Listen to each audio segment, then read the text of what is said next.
नमस्कार, आप देख रहे हैं एनबी न्यूज और मैं हूं स्वाति चौरसिया और मेरे इस खास कार्यक्रम राष्ट्र धर्म में आप सभी का स्वागत है। आज हम बात करेंगे जिसने हंगामा कर रखा है संसद से लेकर के सड़क तक, यानी कि कृषि बिल के बारे में चर्चा होगी और अपना अपना पक्ष रखेंगे सभी पार्टियां। क्यों जो 3 बिल आए हैं उसका चौतरफा विरोध प्रदर्शन हो रहा है, क्यों संसद में हंगामा हो रहा है, क्यों विरोधी पार्टियां सरकार के खिलाफ बोल रही हैं, क्यों विरोधी पार्टियां उग्र हो रही हैं, क्यों किसान सड़क पे खड़ा है, इन सभी मुद्दों पर आज होगी चर्चा मेरे इस खास कार्यक्रम राष्ट्र धर्म में।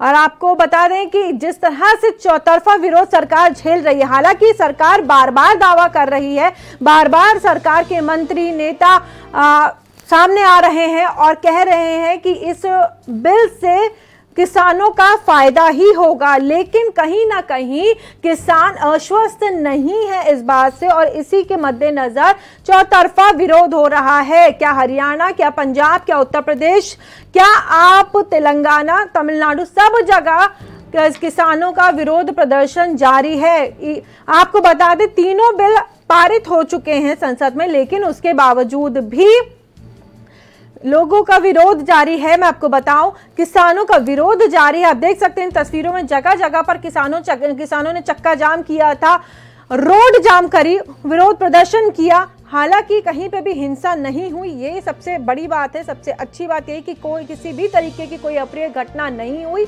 और इसमें सभी पार्टियां कूद पड़ी अपनी राजनीति करने के लिए।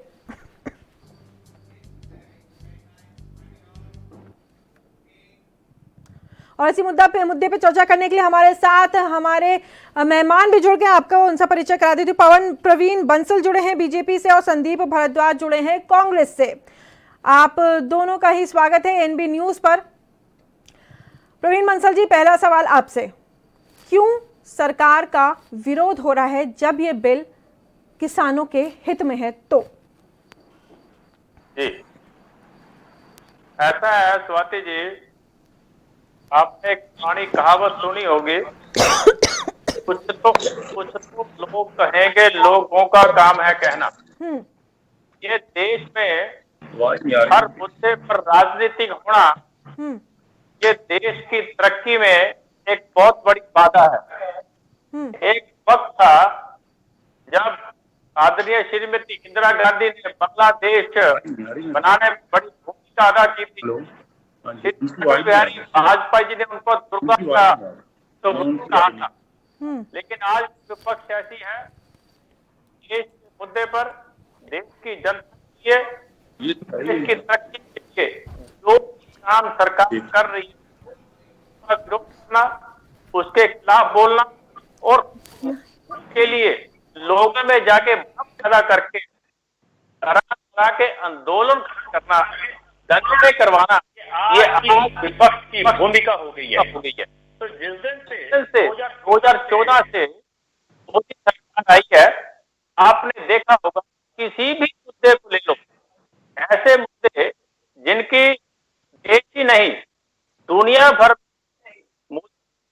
कार्य करने की क्षमता का ढंग, उनकी योजनाएं और उनको टाइम करना, इन सबकी तारीफ होती है। लेकिन हमारा विपक्ष खुद करते करते इस हद तक चला जाता है कि उनको पता ही नहीं चलता कि हम पाकिस्तान का समर्थन कर रहे हैं। आपने देखा होगा सीए के मुद्दे पर इन लोगों के विरोध के जो यूथ प्रयोग किए वो जो इंटरनेशनल कोर्ट ऑफ जस्टिस है उसमें सबूत बनाया गया। तो ये भी मुद्दा 47 से लेकर ज्यादा तक को राजनीतिक रोटियां सेंकने के लिए ही अपने प्रयोग में लिया। ठीक है, इनकी किसी ने चिंता नहीं की और किसान आत्महत्या करता रहा। आज किसान ही वो कर रहा है जिसको कोई भी काम नहीं मिलता।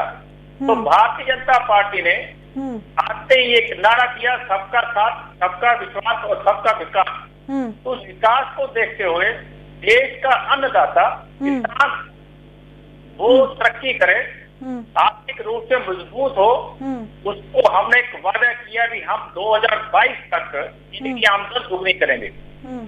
उनको चरणबद्ध तरीकों से, जैसे समर्थन मूल्य बनाना, बीमा योजना लागू करना, उनकी सॉइल टेस्टिंग का उनको उपयोग करना, उनको कुछ ना कुछ आर्थिक दृष्टि से मदद करना, और उसके बाद अब तक जितने भी सरकारें हैं विपक्ष में अभी हैं, पहले सरकारें थी, या जितनी भी किसानों की नुमाइंदे हैं, सभी लोग स्वामीनाथन की रिपोर्ट की दुहाई देते थे, वो लागू करो, वो लागू करो।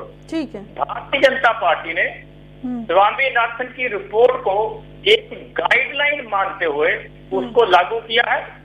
और ये जो नए 3 ऑर्डिनेंस आए हैं, पहले वाला सिस्टम ऐसे ही चलता रहे, किसानों को आज फ्रीडम ऑफ चॉइस हो गया, उनको आजादी मिल गई, वो बंदरों से मुक्त हो गए, वो अपनी फसल किसी को भी कहीं भी कभी भी दे सकते हैं। तो इतना बड़ा जो ये बदलाव आया है, ये उनके लिए एक गेम चेंजर के तौर पे देखा जाएगा, मेरा ऐसा मानना है। ठीक है, आप कह रहे हैं कि इसको एक बहुत बड़ा माइलस्टोन होगा, जिसको देखा जाएगा कि जो किसान से जुड़ा ये इतना बड़ा एक, आप एक तरह से कह सकते हो कि आंदोलन जो चला है, उसमें इसको माइलस्टोन के तौर पर देखा जाएगा। ठीक है, आपकी बात मैं मानती हूँ, सरकार भी यही कह रही है, सरकार के मंत्री भी यही कह रहे हैं, तमाम नेता भी यही कह रहे हैं, प्रवक्ता हैं आप भी यही कह रहे हैं कि किसानों के हित का बिल है। चलिए, किसानों के हित का अगर ये बिल है, तो क्यों सरकार किसानों को ये समझाने में असमर्थ है?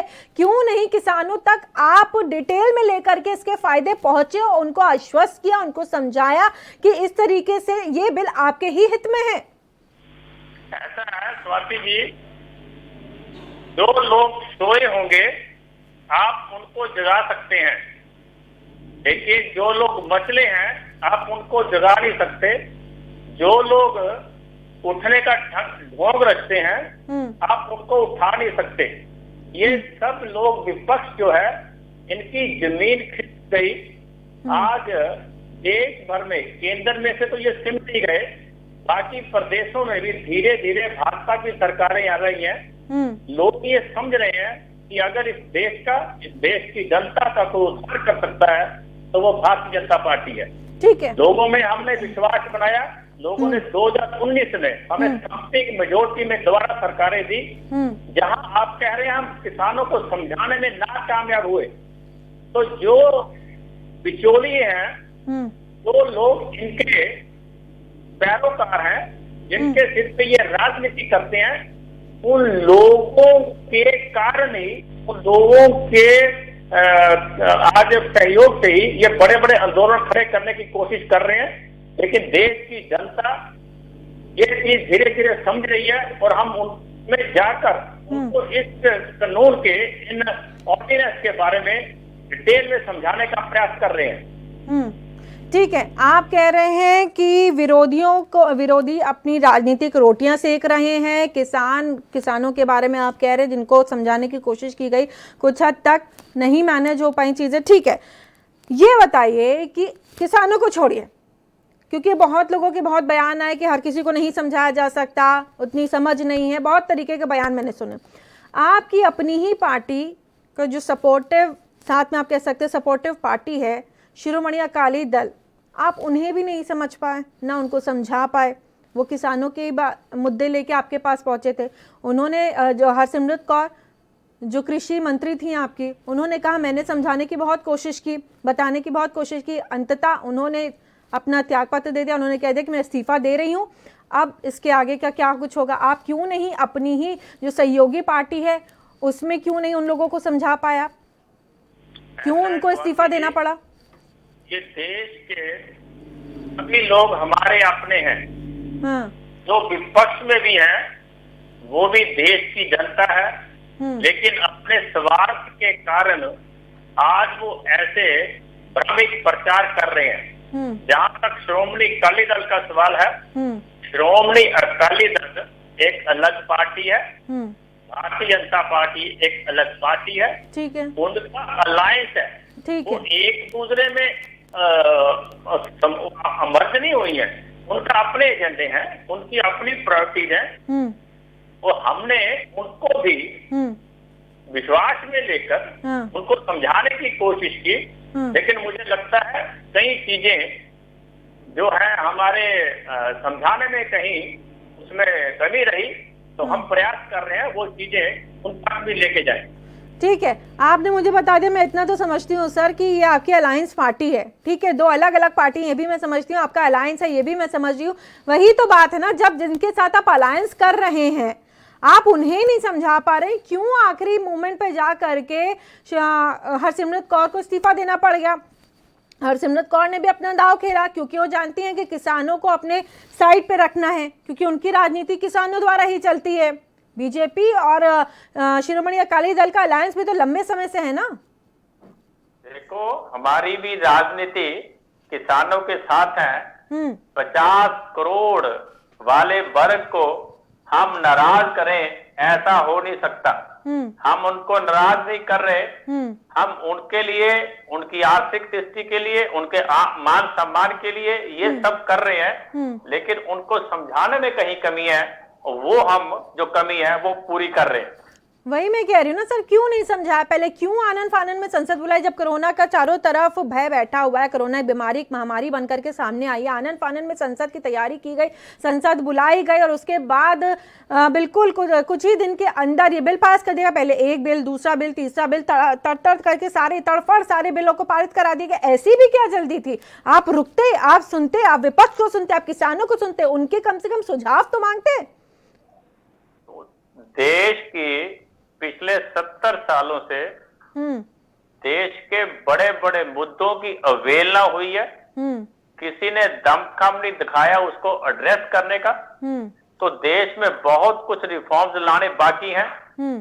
तो अभी की ये शुरुआत है।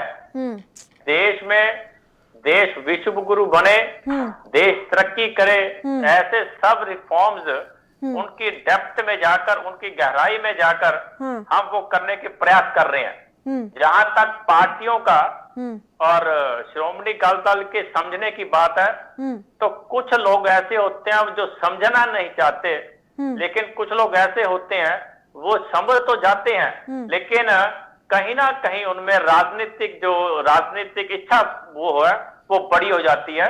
इसलिए कहीं ना कहीं ये एक मुद्दा आंदोलन की तरह जो बन रहा है उसको शांत करने के लिए हम सब प्रयास कर रहे हैं। तो जब ये आंदोलन हो रहा था, मैं वही तो कह रही हूँ आपसे, ये आंदोलन हो रहा था, थोड़ा समय लेते ना, आप अध्यादेश लेकर के आए कि जल्दी से जल्दी हमको पारित कराना है। कोरोना की वजह से सब तरफ जहाँ पर लॉकडाउन हो रखा था, आप अध्यादेश लेकर आए, क्योंकि 6 महीने के भीतर आपको इसको पारित कराना होता है। फिर आप संसद तक भी पहुंचे, आपने जल्दी से जल्दी बिल को पारित कराने की कोशिश की। मैं वही तो कह रही हूँ, चलिए मैं मान भी लेती हूँ कि विरोधी दल का तो काम ही होना है कि वो बैठ करके विरोध करे, लेकिन कम से कम आप उनको अपने कॉन्फिडेंस में तो लेते। ऐसा तो नहीं कि सभी खराब हैं, कोई तो पार्टी साथ होती, लेकिन सारे ही पार्टियां आपके खिलाफ हैं। मैं आपकी बात का जवाब देता हूं जी। देखो, हमने जीएसटी लागू की, किसने कहा टाइमली हुआ है, किसने कहा ठीक हुआ है। हमने 370 धारा तोड़ी। जो लोग खून की नदियां बहाने की बात कर रहे थे, कहा खून की नदियां बही। हमने सीए लागू किया, किसने हमारे पक्ष में खड़े हुए। हमने नोटबंदी की, किसने कहा अच्छा हुआ। हमने कोटा लागू किया, किसने कहा अच्छा हुआ। तो इन्होंने तो बोलना ही है, क्योंकि आज इनकी जमीन मेरी बात समझिए सर, मेरी बात समझिए, मेरी बात समझिए, दिलों से और मेरी बात समझने की कोशिश की। सीए और 370 अलग मुद्दे हैं।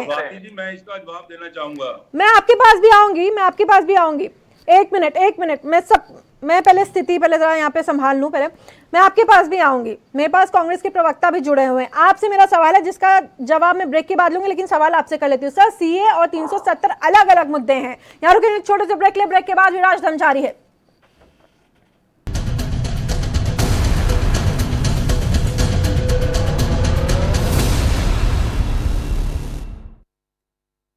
क्या आप दुबले पतले कमजोर हैं? आपकी सेहत नहीं बनती, भूख कम लगती है, वजन नहीं बढ़ता। दरअसल मेन बात खाना नहीं है, मेन बात है खाया पिया लगना। और अगर खाया पिया लगेगा ही नहीं तो सेहत बनेगी कैसे?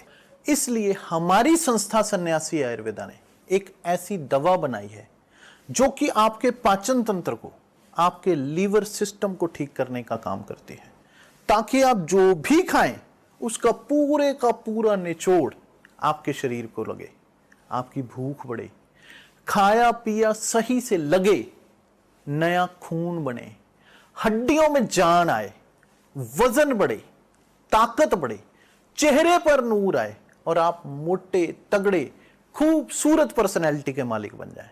यह दवा पूरी तरह से आयुर्वेदिक होती है।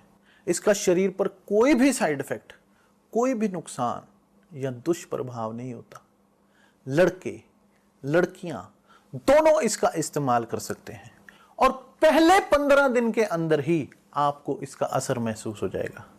सिर्फ 650 रुपए की पूरे 1 महीने की दवा होती है और आप इसे घर बैठे 01145454545 पर फोन करके दवा मंगवा सकते हैं।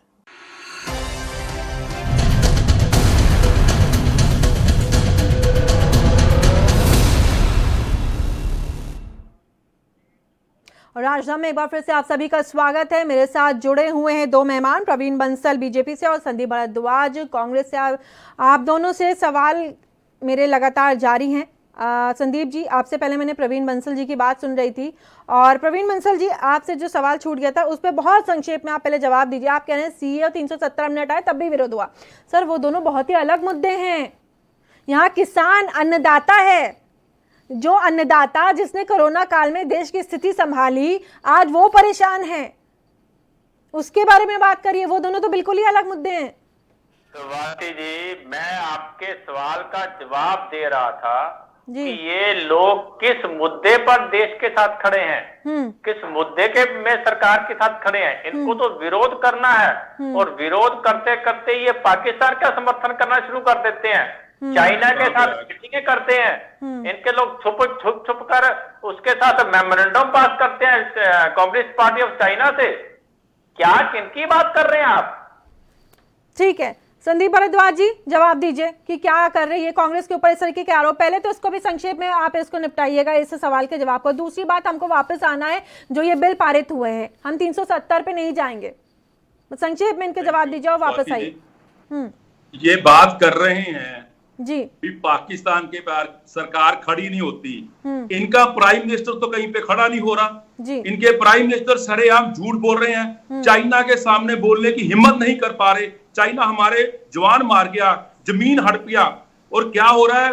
फाइनेंस मिनिस्टर, अपना डिफेंस मिनिस्टर कहता है चाइना कब्जा कर गया, प्राइम मिनिस्टर कहते हैं कोई नहीं घुसा, कोई नहीं मरा। इस प्राइम मिनिस्टर पे कैसे विश्वास करें? देश कैसे इन पे विश्वास करेगा जो कहता था मैं रेल बिकने नहीं दूंगा, एक प्लेटफॉर्म बेच दिया। ठीक है, आप दोनों ही मुद्दे से भटक रहे हैं, आप दोनों ही मुद्दे से भटक रहे हैं, आप दोनों ही मुद्दे से भटक रहे हैं। संदीप जी, मेरा सवाल 2 मिनट में सारी बात करूंगा, इनका जवाब देना है। कहते हैं विपक्ष खड़ा नहीं होता।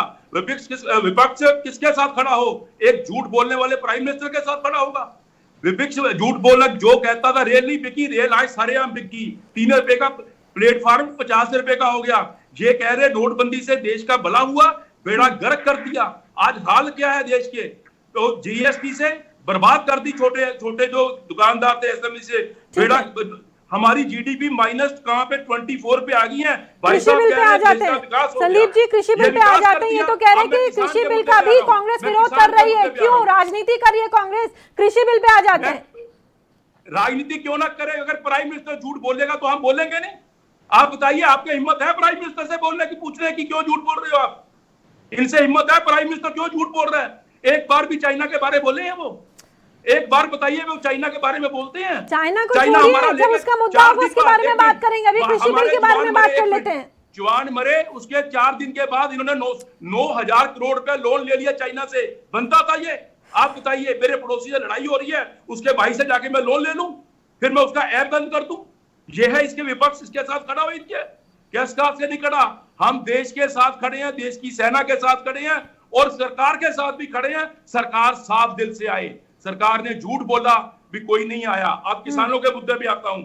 ये एमएसपी बारे में लिख के क्यों नहीं दे रहे? आपको पता है एमएसपी मतलब? भाई साहब बांसल जी, आपसे बात करता हूं, लुधियाना की बात कर रहा हूं। 15 सितंबर से मंडियों में किसान कनक की बंद हो चुकी है। वो अपनी बकाई, आप इस अंदर 1900 की जगह कनक 1500 रुपए में बिक रही है, 1600 से ऊपर कनक नहीं बिक रही। इसका फायदा होता है एमएसपी का, सरकार खरीदती है। अब बात बताइए दुकानदार कौन खरीद रहा है? जाके देखिए मंडियों में, बाहर निकलिए घरों से, सच्चाई को फेस कीजिए। अपने प्राइम मिनिस्टर जो झूठ बोलता है, झूठ की फैक्ट्री के साथ मत चलिए, हर बात झूठ के साथ चलिए। देश जान चुका है, मीडिया आपका है, ठीक है, सरकार आपकी है, ठीक है, सच बोलना सीखिए। सच के आगे सब झुकता है। सच के ये आप हर बात पे झूठ बोल रहे हैं। अब आता हूं विधेयक, पहले के 3 विधेयक पास किए इन्होंने। पहला किया इन्होंने, बोला कृषक उपजार व्यापार एंड वाणिज्य, ठीक है जी। इसमें क्या होगा भी किसान कहीं भी अपनी कनक बेच सकता है। आप बताइए, लुधियाने वाला मौका तो जाता नहीं बेचने। कोई मध्य प्रदेश 5 एकड़ जिसकी जमीन है गरीब इंसान की, और इनको ये डाटा पता नहीं है, 85% किसानों की 10 एकड़ से कम जमीन है। अब वो किसान मध्य प्रदेश जमीन लेके जाएगा। एमएसपी जिस दिन बंद हो कर देती है सरकार, उसके बाद किसान की फसल मिलती नहीं है। एमएसपी के बिना उसका रेट पूरा नहीं होता, उसका खर्चा पूरा नहीं होता। ये क्यों नहीं लिख के देते? इनकी वर्बली पे हम कैसे विश्वास कर लें? जैसे ये बोल पे, इनके बोल पे, क्योंकि प्राइम मिनिस्टर ने जो बोला है झूठ बोला है, कभी भी एक बात पे स्टिक नहीं हुए। आप तीसरा, मैं किसान मुद्दे पर मैं वापस आती हूँ, मेरे साथ अकाली दल से जीवन धवन जी भी जुड़ गए हैं, उनसे भी बात कर लेते हैं। जीवन धवन जी, आपको मेरी आवाज मिल रही है? जीवन धवन जी, आपको मेरी आवाज मिल रही है? चलिए, शायद उनसे संपर्क हमारा टूट गया है तकनीकी खामियों के कारण। संदीप जी, आप अपनी बात पूरी कर लीजिए फटाफट से, फिर उसके बाद प्रवीण बंसल जवाब देंगे। कृषक, दूसरा बिल उन्होंने पास किया, कृषक सशक्तिकरण एंड संरक्षण। इसमें कीमत और जो इसकी फसल की कीमत और कंट्रैक्ट फार्मिंग है। अब कंट्रैक्ट फार्मिंग जरूरी होगी सब पे ऊपर। इसमें क्या होगा, किसान का कंट्रैक्ट हो गया रिलायंस से या अदानी से या वॉलमार्ट से, 3 ही प्लेयर हैं जो अंबानी जी करते हैं, मोदी जी करते हैं, अंबानी जी के लिए ही करते हैं, सारा देश जान चुका है। उसमें अगर कंट्रैक्ट फार्मिंग में जो करना है, जो फर्म कहेगी वही करेगा। किसान एक दाना अपने घर नहीं ले जा सकता, वो एक मजदूर की तरह काम करेगा। और उसमें कल को कोई डिस्प्यूट पड़ता है, आप बताइए, कोई कारपोरेट रिलायंस के आगे एक 10 एकड़ जमीन वाला किसान टिक सकता है? उसको ये बम्बे केस कर देंगे जाके, वहां पे इलाहाबाद केस कर देंगे जाके, वो किसान कहां धक्के खाएगा? कंट्रैक्ट फार्मिंग जरूरी कर रहे हैं सारी किसान की जमीन हड़पने के लिए। ये सारा षड्यंत्र इसलिए हुआ है, इन्होंने देख लिया लॉकडाउन में सारे सेक्टर फेल हो गए, एक एग्रीकल्चर कामयाब रहा, अब उसको भी क्यों छोड़ा जाए, उसको भी कराएंगे। आपको ये भी पता बता दूं मैं तो सबको, सारे देश को। ठीक है संदीप जी, आपकी बात भी प्रवीण बंसल जी ने भी सुन ली, मैंने भी सुन ली, दर्शकों ने भी सुन ली। प्रवीण बंसल जी जो आरोप लगा रहे हैं कि ये बिल आया, इसकी ये खामियत पे जवाब दीजिए। और सारे खरीद लिए हैं। ठीक है संदीप जी, आपकी बात पहुंच गई है, प्रवीण बंसल जी जवाब देने जा रहे हैं। जी प्रवीण जी बताइए। आप मेरी बात को जवाब देंगे ना? मैं अपने बड़े भाई जी आदरणीय संजीव भारद्वाज जी से प्रार्थना करूंगा कि इनके साथियों ने संसद में तो मर्यादा नहीं रखी, कम से कम अपने छोटे भाई के साथ चर्चा करते वक्त तो मर्यादा रखे ना। आप प्रधानमंत्री को आप ऐसे रफ लैंग्वेज यूज करेंगे, ये तो अच्छी बात नहीं। चलिए छोड़िए, दूसरी बात देखिए, इन्होंने सबसे बड़ी बात कही। संदीप जी उनकी बात सुन लीजिए, किसी को कुछ समझ में नहीं आएगा, उनकी बात सुन लीजिए, फिर आपके पास भी वापस आऊंगी। संदीप जी, नोटबंदी ने देश को बर्बाद किया, मानिए इसको। जीएसटी ने बर्बाद किया, इसको मान लीजिए। क्यों देश का -24% जीडीपी गई है, कुछ है? आप लुधियाना के हो, एक फाइनेंशियल मैटर, ये भी नॉर्थ इंडिया की फाइनेंशियल राजधानी है किस्म के। बताओ लुधियाना में क्या हाल है व्यापारी का? सच बोलिए ना, राजनीति को छोड़। चलिए ठीक है संदीप जी, उनको जवाब तो दे लेने दीजिए, कम से कम वो कुछ जवाब देना चाह रहे हैं। आपके सवाल इतने सारे, उनका जवाब दे लेने दीजिए जल्दी से। प्रवीण बंसल जी बेहद संक्षेप में बताइए। मेरे बड़े भाई हैं तो ये कुछ भी कह सकते हैं, पर इनको मर्यादा में रहना चाहिए। दूसरी बात, ठीक है जी, ये तो कह रहे हैं मीडिया हमारा है, बताइए आपका है। उन्हें कहने दीजिए, वो जो कह रहे हैं मीडिया में कह रहे हैं, मीडिया गलत नहीं हो जाएगा उनके कह देने से। छोड़िए प्रवीण जी, आप अपना जवाब पूरा करिए। संदीप जी अपनी फसल ले जाएगा। संदीप जी थोड़ा सा धैर्य रखिए। देता हूँ, लुधियाना को मानचेस्टर ऑफ इंडिया बोलते हैं। लुधियाना से भी लोग हैं, मशीनें लगी हैं, और ऐसे भी लोग हैं जिनके पास 200 मशीनें लगी हैं। 2 मशीनों वालों ने अगर लंदन में भी माल भेजना होता है तब भी जाने की व्यवस्था है। उसने अगर मद्रास माल भेजना है, किसान के पास नहीं है, किसान के पास ये व्यवस्था नहीं है, किसान के पास नहीं है, वो अपनी रेडी पे लेके नहीं जाएगा लंदन। आप हमारे गलत प्रेजेंट कर रहे हो, आप किसान की बात करो। बातें बिल्कुल बेमानी है, इनका प्रश्न 10 एकड़ वाला कहां ट्रैक्टर लेके जाएगा। संदीप जी धैर्य रखिए, 2 मिनट दे दीजिए उनको, बोल लेने दीजिए। कहा अंबानी के लिए मोदी साहब काम कर रहे हैं, बताइए कोई एक काम नहीं, बर्बाद कर रहे हैं देश को। कि हमने अंबानी के लिए मोदी साहब या मोदी सरकार ने कोई काम किया हो। तीसरी बात ये ने कहा भी बॉम्बे, किसानों को बॉम्बे जाना पड़ेगा अगर कोई कॉर्पोरेट सेक्टर का उससे किसी तरह का डिस्प्यूट हो गया। मुझे लगता है मेरे भाई आदरणीय संजीव भारद्वाज जी ने ये इन ऑर्डिनेंस के बारे में अच्छी तरह पढ़ा नहीं है। संजीव जी, ये जो 3 ऑर्डिनेंस है ये एक ऑप्शन की तरह पे सरकार लेके आई है। जो मंडियों का सिस्टम पहले था, चाहे वो एपीएमसी का था या एमएसपी था, जो न्यूनतम मूल्य समर्थन था, ये वो सब कुछ वैसे ही चलता रहेगा। मेरे पास ऑडियंस है और पे लेके बैठा हूं मैं, पढ़ के बता रहा हूं। ठीक है, आप दोनों ने अपनी अपनी बात रख ली। इस कार्यक्रम में फिलहाल इतना ही, क्योंकि समय मुझे इजाजत नहीं दे रहा है कि इस चर्चा को मैं और ज्यादा खींचूं। मैं दोबारा कोशिश करूंगी आप लोगों को अपने कार्यक्रम में बुलाऊं और इस मुद्दे पे लगातार हम बात करेंगे, क्योंकि राष्ट्रधर्म हमें यही सिखाता है कि अपने देश के हित की बात करो। इस कार्यक्रम में हाल फिलहाल इतना ही। देश और दुनिया की तमाम बड़ी और अहम खबरों के लिए आप बने रहिए एएनबी न्यूज के साथ।